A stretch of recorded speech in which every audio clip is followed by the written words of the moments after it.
Bridger, you're clearly in the top 1% of what you do. What is it about you that separates you from the field?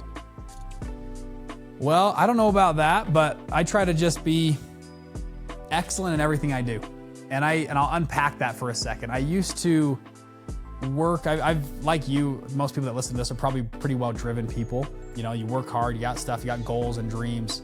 A couple things that I think shaped me a lot was, number one, great business principles that helped me move drastically. And this is all simple stuff, but things like fail fast, fail cheap.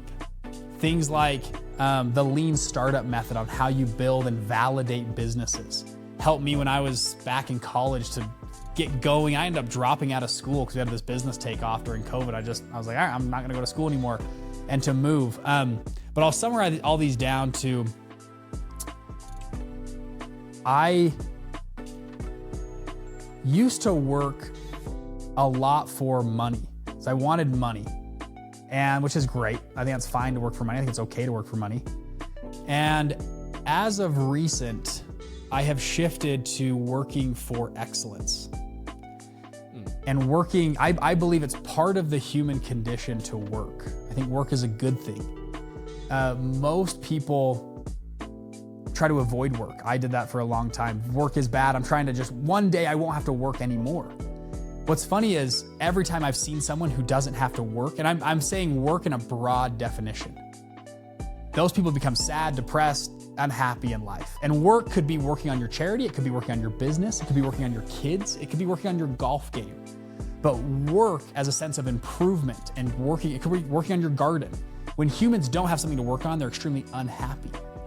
And so a couple years ago, we got an offer to sell Fund Launch we got an LOI for 20 million, another LOI for 40 million. And I was like, wow, I'm 28 years old. I'm gonna sell Fund Launch, have a big exit, I'll be amazing. And I was like, what am I gonna do? I was like, well, I'd probably just rebuild a company just like this. And I was like, well, why don't we just keep it then?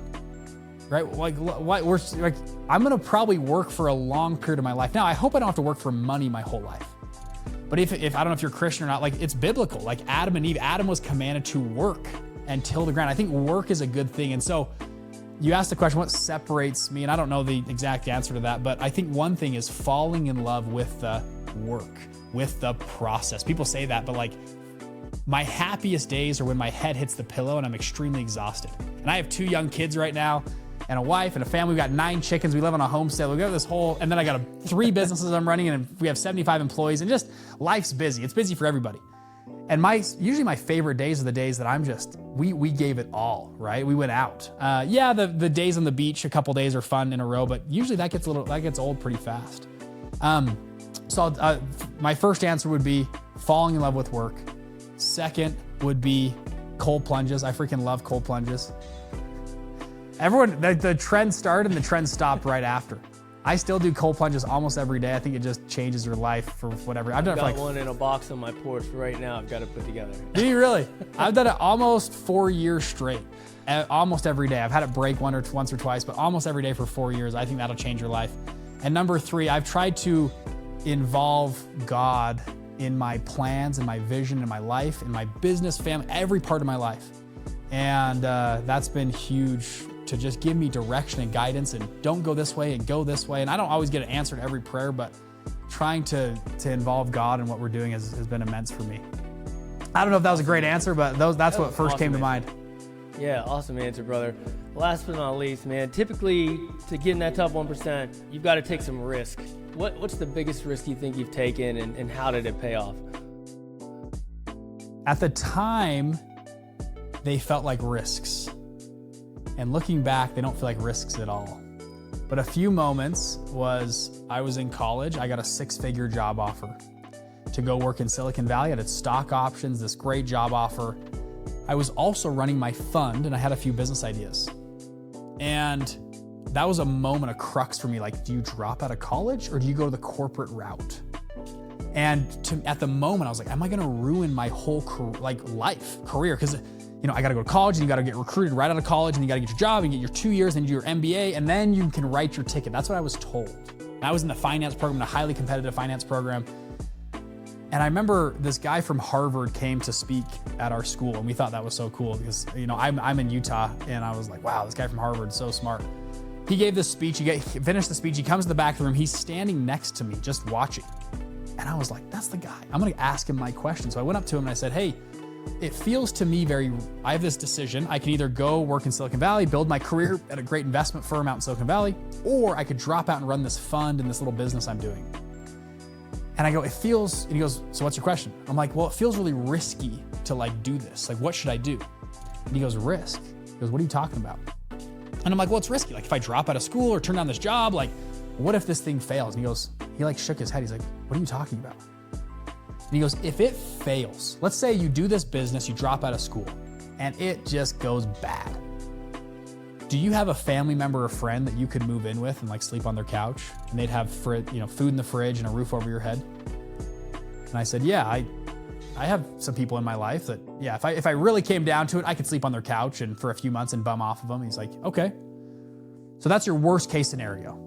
Like, how much money do you have in your bank account? I'm like, I don't know, 5, 10 grand. He's like, okay, so you lose 10 grand and you get to move in with a loved one with a roof over your head with food in the fridge and air conditioning. He goes, your worst case scenario is better than 90% of the world lives right now. He goes, you live in America. You're at a great university. Furthermore, do you think this university would let you back in and you could finish your degree next year? I was like, well, probably. He's like, they already let you in once. They'll probably let you in again. And universities love entrepreneurs. So your worst case scenario, you bum out for a few months, you restart, you come back to school next year. He goes, that's not risk. And they go, what's your upside? And I'm like, well, my upside is we make millions of dollars and we crush this thing and it's amazing. He goes, that sounds like a pretty good bet. Especially when you're 21 or 22 years old. What do you got to lose? And it reshifted my whole brain on risk and what is risk. And he goes, for me, I'm 45 years old. If I risk it all, that's a lot to risk. When you're 22 or 21 years old and risk it all, it's not that much. You might as well take big bets over and over and over again. And that was, obviously you can tell, I dropped out of school, I launched these 2 businesses, they took off. Like we just took off.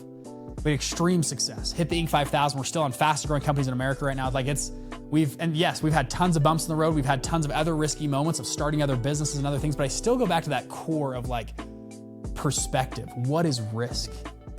If I really risked it all and lost, America, I live in America. There are so many nets that catch you: bankruptcy, food stamps. I'm lucky enough to have family or friends by me that if it really came down to it, I could probably move and live in their basement with my wife and 2 kids for a few months, which is still better than 80 or 90% of the world lives right now. And so it's a good question on risk. And that was a great reframe that he gave me to say, who are you not to take risks? You've actually been set up so well. It would be against nature if you didn't take risks.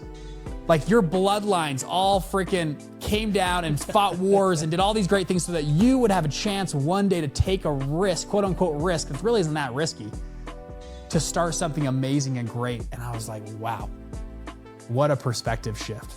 So that's what I'd answer, Seth. There you go. Yeah, great answer, man. It's about that perception, right? To take a step back and think like, what is the risk? Like initially your brain might say, ooh, stop. This is risky, it might get you into trouble. But when you have somebody reframe it for you that way and really think about, well, is it really a risk? It's probably more of a risk to not take that perceived risk. And it's important to take a step back, stop, and really think about that, especially when you're younger, man. That's when you've got to take those big swings. Yeah, I love the Jeff Bezos quote. He talks about tranched outcome of distribution. He goes, business is a lot like baseball. You got to swing the bat, right? But he goes, with the difference between baseball and business is baseball, you can only score 4 runs. In business, sometimes you hit the ball and you score 1,000 runs on one hit. And he goes, that long tail distribution curve is why taking big bets is so important. And I love it. I paraphrase the quote. You can go look at the whole thing, but what a great way of saying swing the bat for real. Don't half swing. Don't do a check swing. Really swing the bat and keep swinging and you'll eventually hit. And now it's easy to say all this after the fact. It is extremely hard to do it in the moment. because everything seems like the world is crumbling and it's falling and it's not going to work, and hence it really might not work out. But a good lesson for me was, I always thought like, oh, I'm gonna go back to nothing. I'll go back to the start. I'll have wasted, quote unquote, the last 18 months or a year on this business venture. The reality is, you never go back to zero. When you do anything, you leave neutral ground. And even if it fails, you take all the lessons you learned over 2 years or 18 months, and you're a stronger man or woman for it.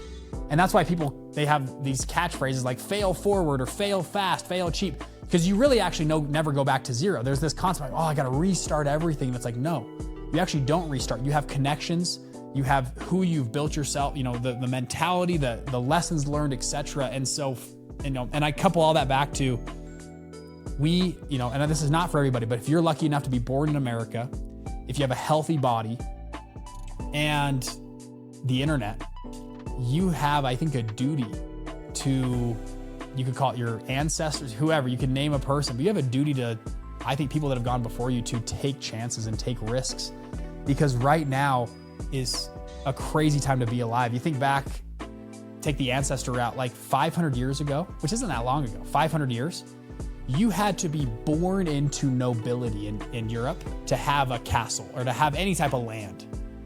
You had to be born in the right family. I'm just taking Europe for one example, but most societies had this, right? They had some kind of very tall hierarchy. And you could argue today we still have that. But also you could argue today anyone, because there's 1,000 stories of rags to riches, anybody who applies themselves, learns the right way, you can go like literally buy a castle. Like you could have it all. What a time to be alive when it literally wasn't possible. And the risk 500 years ago was you'd lose your head. Like you'd get your head chopped off literally. Today, the risk is people think you're dumb and make fun of you on social media. That's the risk. And so, okay, that's a risk I'm willing to swallow. Perspective wise, it's really not that big of a risk of a couple people on Facebook saying, oh, that guy's stupid, as you're going after your dreams. You nailed it, man. Bridger, keep swinging, buddy.